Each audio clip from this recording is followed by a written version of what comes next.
Bienvenue dans Retour Gagnant, votre émission tennis sur la chaîne YouTube d'Eurosport sur HBO Max. Ciao tutti, on dit, puisque cap sur Rome Ciao, ciao. maintenant, avec Si. Arnaud Clément, avec Bertrand Millard. Ça va tous les deux? Impeccable. Très bien. À 48 heures du concert de Yes à l'Olympia, bien sûr. Donc, on était obligé de marquer le coup. Ah oui. Vous savez qu'il y a eu le Met Gala aux États-Unis là. Donc du coup le t-shirt c'est Ça va, c'est le vrai, style, très quoi. bien. Alors, en fait, normalement, J'ai il vu est des un belles peu- robes. Normalement, il est vert, mais on va en voir des belles robes. Arnaud Clément, directeur du Challenger d'Aix-en-Provence, c'était bien? Ouais, c'est super. Ouais. Victoire de gros débrief Tabilo. dans cette émission. Hein. Énorme débrief. C'est ça, on m'a dit Bah que ouais, c'était le Tabilo thème Berthe, principal. on refait la Spécial- finale. Spécial X. 2h18, c'est quand même plus de 2 fois plus la finale de Madrid, donc c'est pas mal. Oui. Non, il faisait beau, il y a eu plein de monde, des beaux matchs. Non, c'était vraiment sympa. On s'est demandé à un moment donné si ça finissait après celle de Madrid, si on n'allait pas aller faire la fin quand même pour avoir un peu un match, quoi. Ouais, c'est cher les droits, je sais pas si. Ah ben voilà. Et C'est cher. regardez Ah. le Met Gala, ça c'est Naomi Osaka, elle nous a habitués à C'est avoir sa des tenue tenues. pour Roland Garros Pour Bah, rentrer sur le cours, non peut-être. Attendez, parce qu'il y a une petite facétie, donc le chapeau, Ouais. la belle robe blanche. Ah bah, Et en fait, petite astuce, c'était pas c'est une une robe. surrobe, en fait. C'est un manteau sur robe. oui. Elle a besoin d'assistance quand même pour découvrir. Il y a les dessous. ongles, j'avais pas vu. j'avais Les pas vu ongles, ça fait un peu Cruella Ouais. d'enfer. Hein. Bah, les ongles, si elle garde ça à Roland Garros, ça peut faire peur aux adversaires. Ça peut faire mal aussi sur les coups droits, quoi. Ouais, toujours, ça fait longtemps qu'elle est très mode, hein, de toute manière, oui. Naomi Osaka. À l'Open d'Australie, elle est arrivée sur le court avec. Il n'y avait une pas tenue, Venus Williams et Opelka Non, parce qu'ils sont des fans aussi de. Ah, c'est plus art Les moderne. sœurs Williams, peut-être, oui, c'est vrai, mais je les ai pas vues. Hein. mode. Elles avaient l'air d'être sur autre chose. On va quand même parler d'autre chose que du Met Gala dans cette émission, Ah, zut. rassurez-vous. Il y a eu le Masters 1000 de Madrid qui s'est terminé dimanche avec la victoire de Yannick Sinner. De toute façon, il n'y a que lui qui gagne depuis Oui. 3 mois. Donc, on va en parler de cette domination de Yannick Sinner. Vous avez peut-être aperçu mon synthé où il y a écrit vraiment aucun lien avec Tristan Boyer. Parce qu'effectivement, il n'est pas de ma famille. Et en plus, Tristan Boyer, il n'est pas très recommandable en ce moment. Parce qu'il a... Bravo, le cousin d'Amérique, là. Ouais, mon cousin, c'est pas du tout mon cousin. Je n'ai aucun lien avec cette personne. Il n'a pas été très bon joueur. Il était sur un challenger en Italie, à Villafranca. Et il a été très, très mécontent de sa défaite. Il a pété une raquette. Il a insulté l'arbitre. Enfin bref, c'était vraiment pas joli à voir. Donc voilà. Je tenais à rassurer Donc vous le reniez. nos téléspectateurs. Ce n'est pas du tout de ma famille. Vraiment, quand même, on va vérifier tout ça. On va vérifier. On reparle de Yannick Sinner, de cette domination sur le circuit. Il a remporté les 4 Masters 1000 de 2026. C'est son 5e Masters 1000 de suite. Ça n'a jamais été fait. En battant en finale donc Alexander Zverev, deuxième finale la plus rapide de l'histoire des Masters 1000 quand même. 57 minutes, 6-1, 6-2. La plus rapide, c'était à Toronto en 2000. Marat Safin contre Arel Levy. Ah, bah donc on a dit des bêtises. Mais avant, on a dit des bêtises. Ah, ouais. Heureusement, Constance bien. de Jeu 7 et Math était là pour sortir la stat. Ouais. 54 minutes, la finale la plus rapide. Ah ouais, oui, mais c'était quand même un très très beau parcours de Arel Levy, quoi. C'était une énorme Ah oui. surprise. Et d'ailleurs, on va quoi, faire de un voir spécial en Toronto, finale. finalement. On va 2002. revenir d'ailleurs sur ce tournoi pour en parler, sur son parcours particulier. Oui, bah, après, Marat Safin était capable de marcher sur les joueurs qui étaient c'est ce qui inférieurs s'était à passé. lui. Et là, c'était vrai. Ça avait été. Il avait une perdu correction. plus de jeux, 6-2, 6-3, mais Yannick Sinner, il n'en finit plus de gagner, il n'en finit plus d'affoler les compteurs. On va faire un petit retour chiffré sur cette folle série en cours du numéro 1 mondial. Donc, premier jour à remporter 5 Masters 1000 de suite. C'était le plus jeune à avoir atteint toutes les finales de Masters 1000. Ça y est, il a atteint toutes les finales. Il va peut-être tous les gagner s'il joue à Rome et qu'il va au bout. Il n'y a que Djokovic qui l'a fait et qui l'a fait à 31 ans. Là, Yannick Sinner, il a 24 ans. Voilà, c'est pour un peu remettre dans le contexte. Série en cours, 23 victoires de suite pour Yannick Sinner actuellement. Et donc, il a remporté 8 des 9 Masters 1000 avec Madrid. Et on voulait se demander un peu quelle place cette domination actuelle, avant Roland-Garros, occupe dans l'histoire du tennis en comparaison avec les monstres sacrés du jeu jusqu'ici, les Nadal, Federer, Djoko. On va voir ce qu'ils ont fait dans leur meilleure année dans cette période de terre battue, particulièrement Nadal évidemment, l'ogre de la terre battue. En 2010, c'était lui qui avait fait l'enchaînement, c'est le seul à ce jour, Monte-Carlo, Rome, Madrid et Roland-Garros. 38 victoires, 4 défaites. Federer en 2006, en arrivant à Roland-Garros, était à 44 victoires pour 2 défaites. Donc là, actuellement, on a Sinner qui est à 30 victoires pour 2 défaites. Djokovic, le seul invaincu, par contre. Hein. Il est arrivé à Roland-Garros en étant invaincu. Avec 41 C'est encore plus victoires. fort, moi, je trouve. Hein. 41-0, c'est impressionnant, ouais. Je pense que déjà, il y a une première chose, il manque Alcaraz. Donc, un seul être vous manque et tout est dépeuplé, disait Lamartine. J'ai vérifié, c'est bien lui. Il y a l'absence d'Alcaraz qui fait que Sinner gagne peut-être encore plus facilement. Il n'a pas son rival en ce moment. Mais alors, justement, si on compare, parce qu'on est dans une comparaison, j'ai vu d'autres chiffres. On voit que Federer, en 2005-2006, avait gagné en gros 95% de ses matchs. Mais c'est une époque où, on va dire, il est tout seul. Ça ne veut rien dire, il est tout seul. Mais Nadal commence à arriver, il gagne déjà sur terre battue, mais il ne gagne pas encore à Wimbledon, etc. Et Djokovic est encore tout jeune, parce qu'il a 18 ans, 18-19 ans. Donc à cette époque-là, Federer fait encore mieux que Sinner aujourd'hui. Et d'ailleurs, on commençait à dire à l'époque, ouais, mais Federer, il est tout seul, il n'y a pas de concurrence et tout ça. Bon, la concurrence est arrivée après, il a continué à gagner, mais évidemment, il a plus partagé.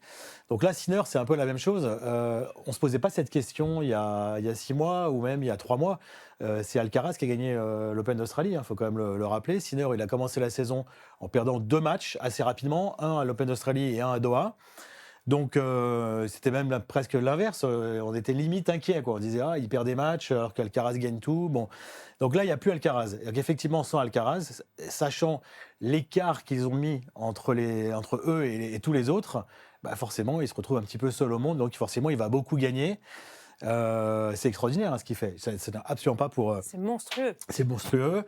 Gagner tous les Masters 1000 comme ça, en plus, il perd pas de 7. Quoi. Il a perdu 2 sets en tout sur les 5 Masters 1000 de suite qu'il vient de gagner. Et aucun en finale ou en demi. Non, c'est impressionnant. Il est toujours au rendez-vous, il est toujours là. Dans les matchs importants, il joue toujours son meilleur. Là, on l'a vu en finale, il était clinique encore en finale de Madrid. Mais voilà, pour que ce soit vraiment parlant, il faudrait que son grand rival soit là quand même en cette période, particulièrement de terre battue, et il n'est pas là. C'est un peu le problème, mais à part ça, il se situe quand même très haut, effectivement, parce qu'en pourcentage, je disais, il est juste derrière Federer de la grande époque où Nadal et Djokovic pointaient tout juste le bout de leur nez. Tout pareil.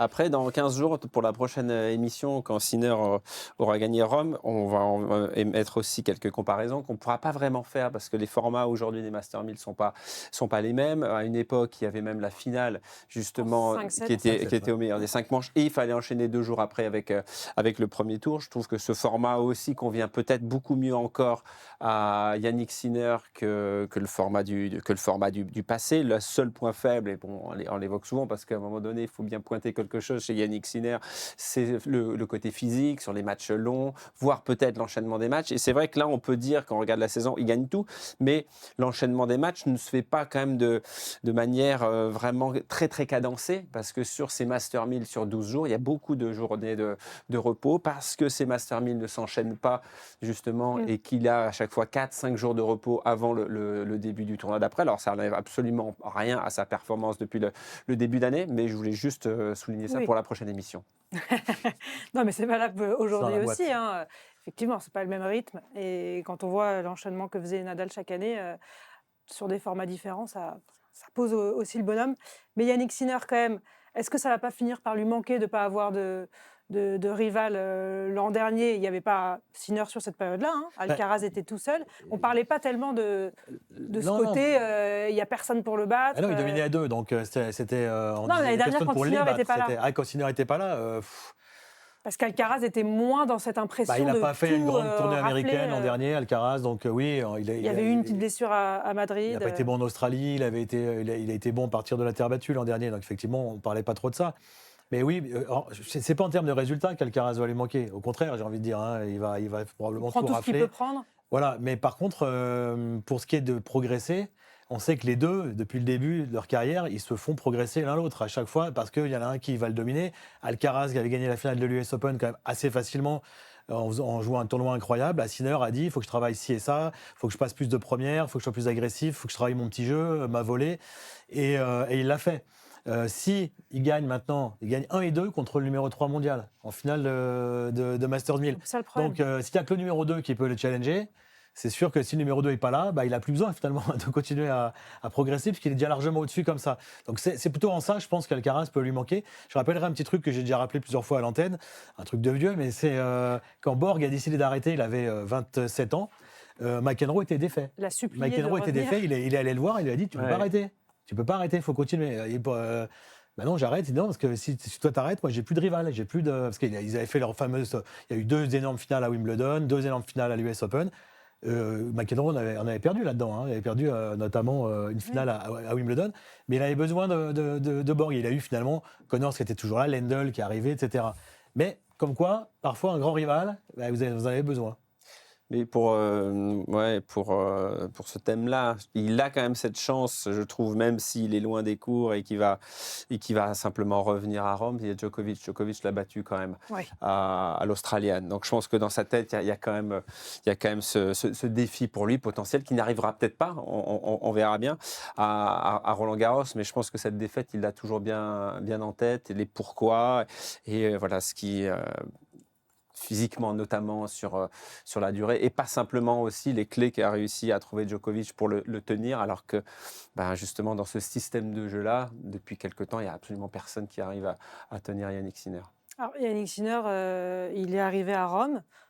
Il va le jouer, a priori. On s'était interrogé sur sa participation. Soit ça t'étonne qu'il enchaîne comme ça, sachant qu'a priori, son grand objectif de la saison, c'est quand même Roland-Garros, puisque c'est le seul grand chelem qui lui manque. Ouais, je suis, moi je dis souvent ça, je suis curieux, parce qu'on ne sait pas trop, justement, Ouais. dans ce type d'enchaînement, dans ces moments assez exceptionnels, jusqu'où les joueurs sont capables d'aller. C'est quand même difficile pour un Italien de ne pas s'aligner sur le Master 1000 L'Italien numéro 1 mondial. de Rome aussi, Mhm. quoi. Mais je pense qu'il est en tout cas très attentif à lui, à ses sensations. Et encore une fois, il a 5 ou 6 jours avant son premier tour à Rome. Donc il a quand même le temps de se ressourcer. C'est quasiment une semaine de break. C'est pas tout à fait le cas, mais quasiment. Donc faut voir. Après, moi, juste pour faire une toute petite comparaison, moi, ce qui me bluffe énormément chez Yannick Sinner, c'est sa capacité à rester concentré en permanence. Il n'y a pas de relâchement. Ce qui est un petit... Est-ce qu'on peut considérer qu'il y a un écart avec Alcaraz de ce côté-là, qui atteint des sommets extraordinaires, et d'ailleurs sur lesquels même Yannick Sinner n'est pas capable de le suivre par moment.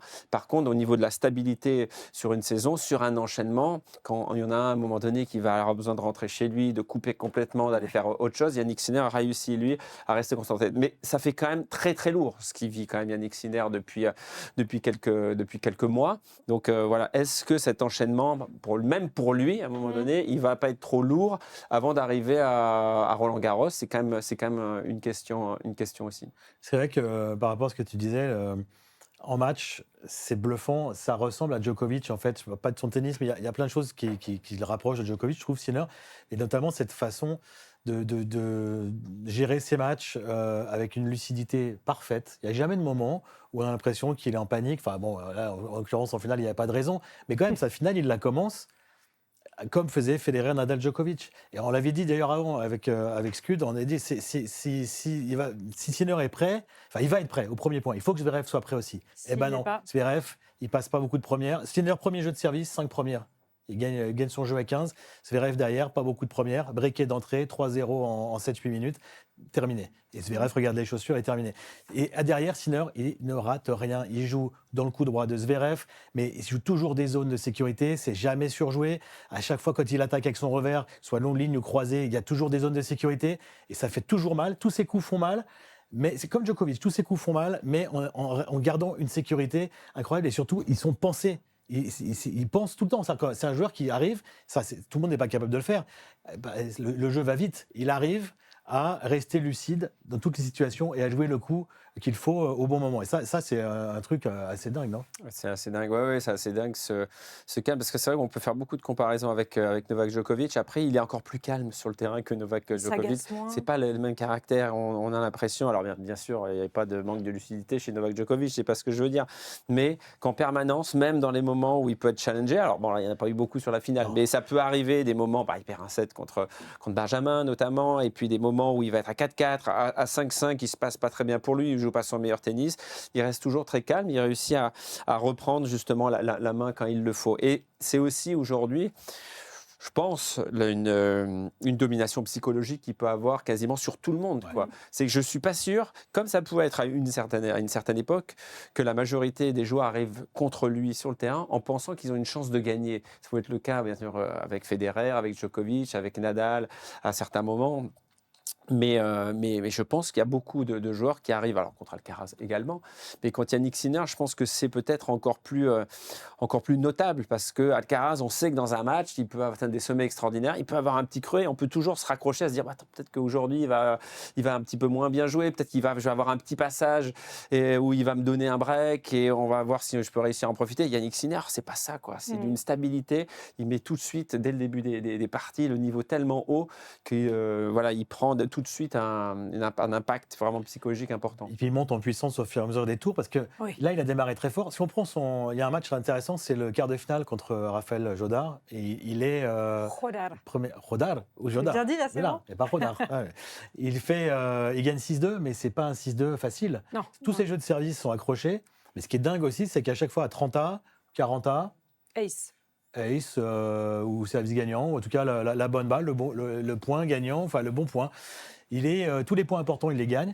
Et ce set-là, où il est malmené quand même par l'Espagnol, il le gagne 6-2. Donc celui-là est très très parlant. Contre Zverev, il n'y a tellement pas eu de match que c'est difficile de prendre des exemples. Mais des matchs, effectivement, même à Madrid. Même contre Arthur Fils au deuxième set, où il y a un peu plus de... Et le tie-break du deuxième contre l'Espagnol, 7-0. Je crois que c'est ça, 7-0. Donc voilà, donc il gère aussi parfaitement tous ces moments-là, les tie-breaks, c'est très impressionnant. Et c'est dû, je pense, et là, c'est la nature qui l'a doté de ça, c'est dû à son calme, qui tient visiblement de son papa, parce qu'on voit que la maman est très nerveuse, parfois le papa assiste au match et que le père a l'air très placide et très, très calme. Il a ça, et ce calme qui lui permet sur le cours de gérer. Alors, tu as évoqué l'avantage psychologique qu'il a, particulièrement sur la génération des Zverev, Tsitsipas, Ruud, Yannick Sinner. Il y a un joueur qui revient là, qu'on n'a pas vu depuis un moment, c'est Novak Djokovic, qui lui a longtemps eu cet avantage psychologique sur tout le monde et qui lui n'a sans doute pas de complexe face à Yannick Sinner. Donc on va se demander à Rome et puis surtout à Roland-Garros, est-ce que c'est lui le joueur qui peut arrêter la folle série de Yannick Sinner, Novak Djokovic? Alors on n'a pas trop de repères sur son niveau là aujourd'hui. Mais dans l'optique de Roland-Garros, sur des matchs au meilleur des 5 manches, est-ce que c'est lui le joueur, il s'en méfie, tu l'as dit, puisqu'il l'a battu à l'Open d'Australie, qui peut venir un petit peu faire trembler Sinner, en tout cas instiller le doute dans l'esprit de l'Italien si calme? Peut-être, mais je trouve que c'est hyper tôt, justement, c'est normal qu'on le fasse, vu les circonstances, mais c'est hyper tôt. Il n'a pas joué depuis longtemps. On va voir comment ça va se passer pour lui déjà à Rome. Même si ça se passe très bien, ça ne sera pas forcément quelque chose qui sera très important pour lui. Bien sûr, c'est important de gagner des matchs d'entrée dès sa reprise. En général, on le sait, c'est des moments qu'il gère plutôt bien. Mais chaque année, il prend une année de plus. Donc, c'est plus difficile de revenir avec les années qui passent aussi. Et ce qui est assez paradoxal quand même, c'est qu'on se dit que Novak Djokovic, à l'âge qu'il a aujourd'hui, c'est peut-être lui, sur un match en 5-7, qui va le plus être apte à défier Yannick Sinner. C'est quand même quelque chose qui n'est pas tout à fait... On ne joue jamais. Pas tout à fait normal, pas tout à fait logique. Après... Bon, là, on est plus sur Roland Garros, parce que sur Rome, je pense que quand même, il pourrait y avoir aussi un faux pas même d'un Yannick. Oui, parce que s'il se retrouve, c'est en finale. Il faut aller loin aussi. Après, si jamais ils sont amenés à se rencontrer à Rome ou encore plus à Roland-Garros, ça voudra dire déjà plusieurs choses. Ça voudra dire que Novak Djokovic, il est bien présent, parce que ça serait forcément au minimum en demi-finale. J'ai pas le souvenir. Il a fait quoi l'année dernière à Rome, d'ailleurs, Novak Djokovic? Est-ce qu'il a des points? Est-ce qu'il a des points à défendre? Non, il a joué Genève. Est-ce qu'il pourrait être 5e ou 6e? Il avait gagné Genève, c'était son 100e. Parce que ça pourrait être, il pourrait quand même rétrograder à la 5e ou à la 6e, je sais pas. Mais donc si c'est en demi-finale, et même si c'est en quart de finale, ça voudrait bien dire qu'il est bien présent. Après, il faudra voir aussi quel a été son parcours, justement, pour rejoindre les demi-finales. Parce qu'on sait aussi qu'il peut Il n'était Avec pas là l'année dernière. Avec l'enchaînement des matchs, on sait aussi que ça peut être dur pour lui sur une fin de quinzaine, pas avant. Donc, bon, il y a beaucoup de questions. Moi, je pense qu'il y a quand même un ou deux joueurs aussi, d'autres joueurs qui peuvent être en capacité de le défier sur un match. Il faut voir à quel tour ça peut se passer. Après, Djokovic, à mon avis, ne fait plus du tout des Masters 1000 un objectif réel. Non. Donc, on sait qu'en général, il vient, il n'a pas forcément la motivation ultime. Sa motivation, c'est Roland-Garros. Donc, ça va être de jouer des matchs. Donc, soit il fait un beau parcours à Rome, et il ira à Roland-Garros directement derrière. Quand je dis beau parcours, c'est aller par exemple en quart ou plus loin. Soit, si ça ne se passe pas bien à Rome, il peut très bien faire à nouveau, demander une wildcard à Genève, comme il avait fait l'année dernière, et comme il l'a fait d'ailleurs ces dernières années. Mais même ça, l'année dernière, il a gagné le tournoi. Mais l'année d'avant, il l'avait joué. Il avait un niveau à Genève qui était cataclysmique par rapport à son niveau moyen.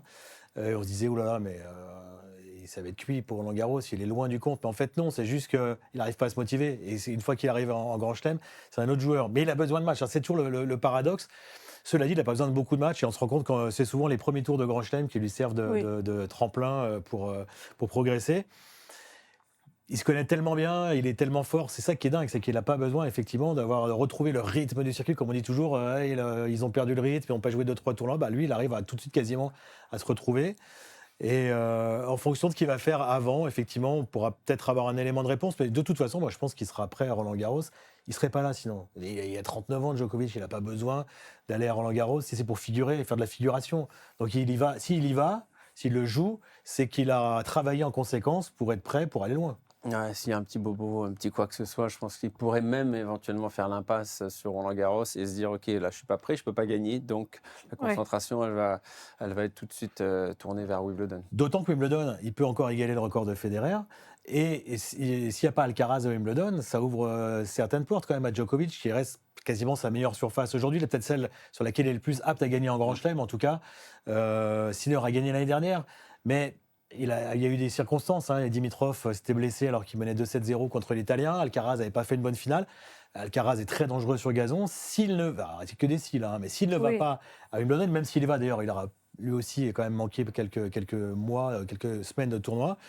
Djokovic, je pense que c'est sa meilleure chance. Donc effectivement, on va voir ce qui va se passer. Mais de toute façon, les grands chelems, pour Djokovic, c'est les grands Ils chelems. sont à 3-3 en Grand Chelem, Sinner et Djokovic. Ah oui, mais le dernier, Djokovic. Le dernier, c'est Djokovic à l'Open d'Australie. Il y avait eu Wimbledon 2022 et 2023. Et lui, Sinner, il a gagné à l'Open d'Australie en 2024 et Roland-Garros et Wimbledon l'an dernier, où il avait battu Djoko en demi-finale à chaque fois.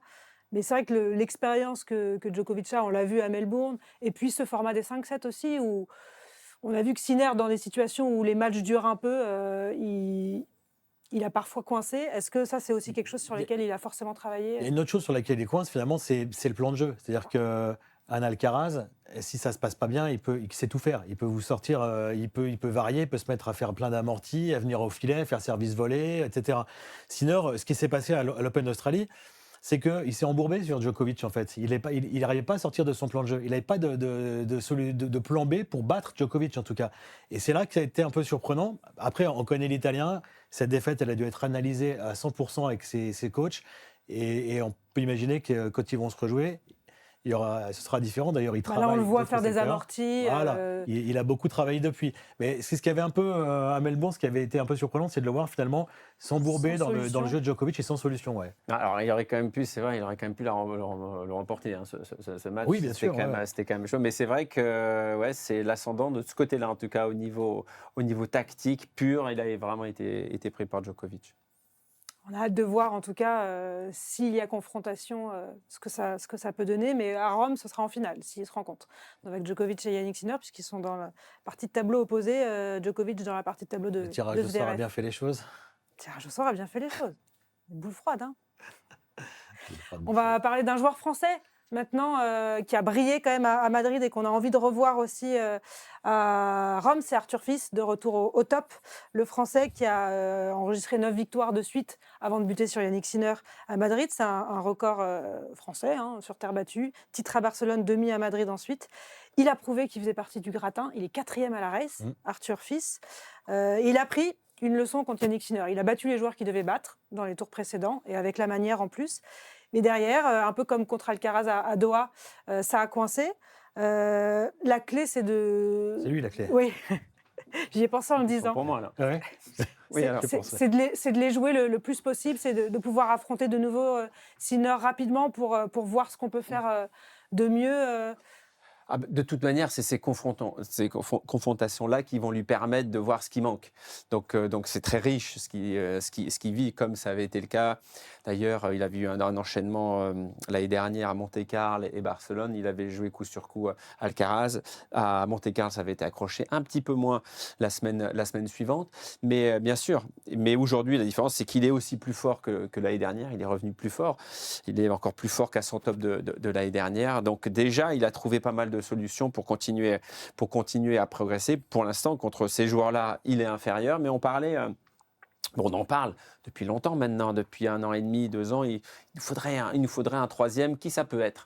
Et en tout cas, ce qu'on peut observer, parce qu'il en est encore loin d'être celui qui va aller challenger Sinner Alcaraz, je trouve que dans la progression, en tout cas à ce niveau-là, c'est celui qui a la plus forte progression et qui commence à se détacher un petit peu. Je mets de côté forcément Novak Djokovic qui joue pas souvent, mais parce que oui, il est capable, on le sait, de les battre encore. Il l'a fait récemment, mais il joue peu et les années passent quand même. Donc là, on parle plus du troisième homme dans la durée. Et je mets complètement de côté également Zverev, qui nous a encore montré son incapacité justement à se faire violence, à trouver des solutions. Donc pour l'instant, très clairement, voilà, il en est loin. Mais s'il continue en tout cas dans cette voie et dans la progression qu'il peut avoir dans tous les secteurs du jeu, Arthur peut-être, et en les affrontant en effet, il va continuer justement à trouver peut-être des clés. Je trouve intéressant parce qu'il est capable de tout faire sur le terrain. Ouais. Donc voilà, il va essayer. En tout cas, il essaye, même s'il échoue pour le moment, il essaye. Et ce sera plus fort mentalement parce qu'on se demandait aussi comment pas faire pour tomber dans l'écueil d'un Zverev qui aujourd'hui a perdu 2 fois, 3 fois, 4 fois, 8 fois, 9 fois. Comment osez-vous poser cette question? Mais non, mais comment faire mieux qu'un Zverev qui est aujourd'hui sur le papier plus fort que Arthur Fils, qui a un meilleur classement, de ne pas se retrouver avec ce bilan aussi psychologique de j'ai pas de solution. Alors Zverev déjà, il fait partie de la génération sandwich. Le bocadillo, c'est le sandwich Zverev. C'est-à-dire qu'il a été pris, en sandwich par Federer, Nadal, Djokovic d'un côté, et de l'autre côté, c'est un bon burger, et de l'autre côté, il y a Alcaraz, Sinner. Donc c'est le truc bien costaud, indigeste, malheureusement pour ces joueurs-là, pour les joueurs de cette génération. Il y en a qui ont flanché plus que lui, les Tsitsipas, les Rublev, Medvedev, qui est quand même bien loin du niveau qu'il a eu, etc. Il y en a plein qui n'ont pas peur. Medvedev a réussi à gratter un grand chelem. Mais ils se sont beaucoup cassés les dents quand même sur la première génération et ensuite sur la deuxième. Donc ceux-là, ils sont en génération intermédiaire. Je crois que c'est très difficile pour eux. Zverev, quand il dit... il n'a pas la même réaction qu'Arthur Fils quand il perd. Là. Il dit oui, je ne suis pas le seul à perdre contre Sinner. Oui, mais Sacha, t'es 3e mondial. C'est-à-dire qu'en fait, tous les autres sont derrière. Il n'y a que ces deux-là devant. Tu ne peux pas dire les autres aussi ils perdent contre eux. Il faut dire je dois trouver un moyen d'aller les battre. Et Arthur Fils a très bien analysé d'ailleurs, je trouve, sa défaite contre Yannick Sinner. C'est un garçon qui analyse bien ses matchs, qui est intelligent, qui comprend vite ce qui lui a manqué, qui a déjà parlé de retirer les leçons de cette rencontre. Alors, on verra la prochaine fois qu'ils se joueront, mais je pense qu'il jouera différemment. Il a dit aussi d'ailleurs que la balle de Sinner l'avait surpris parce que ça allait beaucoup plus vite finalement même qu'un Lehečka qui a joué en quart, et pourtant ça va vite avec Lehečka ou Etcheverry au tour d'avant. Il dit c'est pas la même balle et puis c'est pas la même qualité non plus, c'est-à-dire que les zones, la vitesse à laquelle ça va, le fait qu'il rate jamais alors que les autres peuvent rater plus souvent, ça l'a surpris. Et c'est ça justement, il faut maintenant qu'il arrive à appréhender ce niveau-là, à progresser encore. Mais lui, Arthur Fils, il fait partie de la bonne génération. Il a 21 ans. Il fait partie de la génération de ceux qui n'ont pas avoir peur forcément d'Alcaraz et Sinner, qui vont au contraire être leur chasseur en fait, qui vont chasser derrière. Mais regardez, Zverev, alors il a que des défaites face à Alcaraz et Sinner, mais il en est à 9 de suite contre Sinner, c'est monstrueux. Et il est 3e à la race, certes, mais Zverev, il cale et il a maintenant décidé que c'était comme ça. Il calait de toute façon sur Sinner et Alcaraz. C'est terrible. Alors qu'Arthur fait partie d'une génération. Il y a Rajodar qui a 19 ans, il y a Fonseca qui va continuer à progresser, je pense, c'est quand même très fort. Il y a d'autres joueurs, il y a Bloch, on a vu, qui fait demi à Madrid, qui a 21 ans. C'est des joueurs qui n'ont pas peur. Bloch, il a eu peur de personne. Bloch, contre Zverev, il était un peu cuit, il avait beaucoup joué avant. mais il n'a pas eu peur de jouer Zverev ou de jouer des gars qui sont très forts. Donc, cette génération-là va être la génération des chasseurs et je pense qu'ils ne vont pas avoir le complexe que peuvent avoir des Zverev ou autres face à Sinner et Alcaraz. Je rappelle du discours qu'il pouvait y avoir aussi à l'époque du Big Four ou du Big Three. C'était pas justement ce genre de discours un petit peu de Zverev qui est complètement résigné. C'était pour aller gagner un titre. Ils étaient capables de battre Federer, ils étaient capables de battre tous les joueurs. Mais ils disaient, ce qui est dur, c'est que pour aller gagner un grand chelem, il faut en battre 2 ou 3. Ouais. Là, ils bloquent sur le premier. Donc psychologiquement, ils ont déjà, si on joue Alcaraz ou Sinner, on ne va pas passer.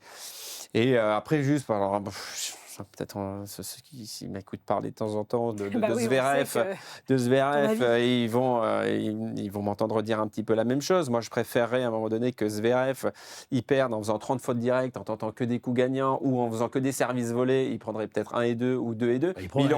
Mais il aurait essayé quelque chose de différent. Je trouve ça terrible de prendre 6-1, 6-2 ou même 3-3 en jouant un système de jeu dans lequel il sait pertinemment qu'il ne pourra pas gagner.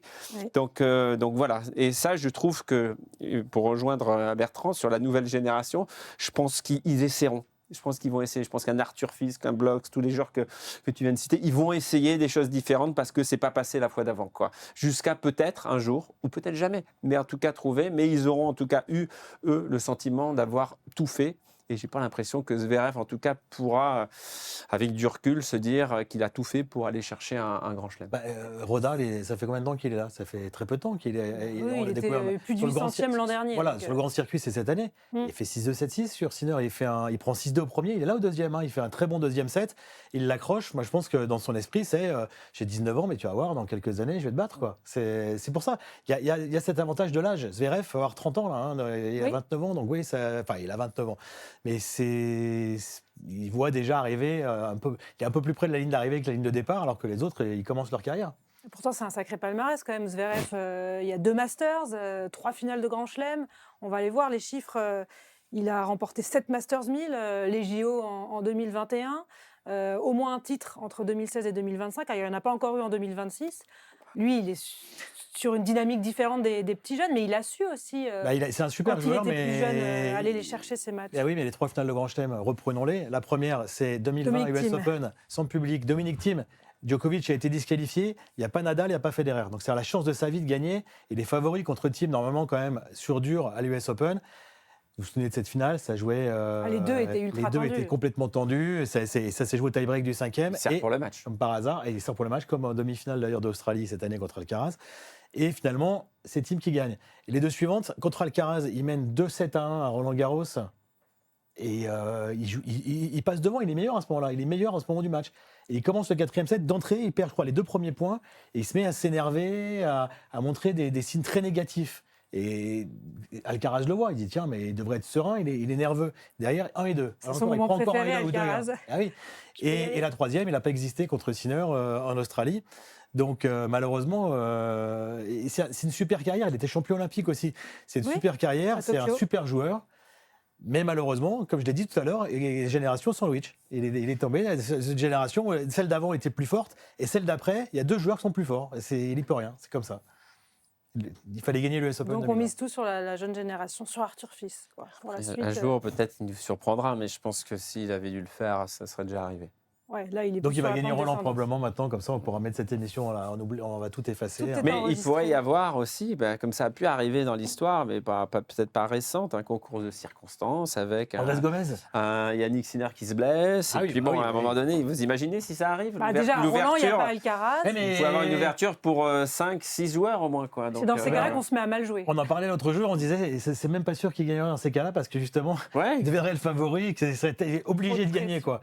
Comme c'était le cas l'US Open 2020 finalement. Enfin bon, Thiem, attention, c'était un super joueur, c'était très équilibré comme finale, mais il l'a pas gagné.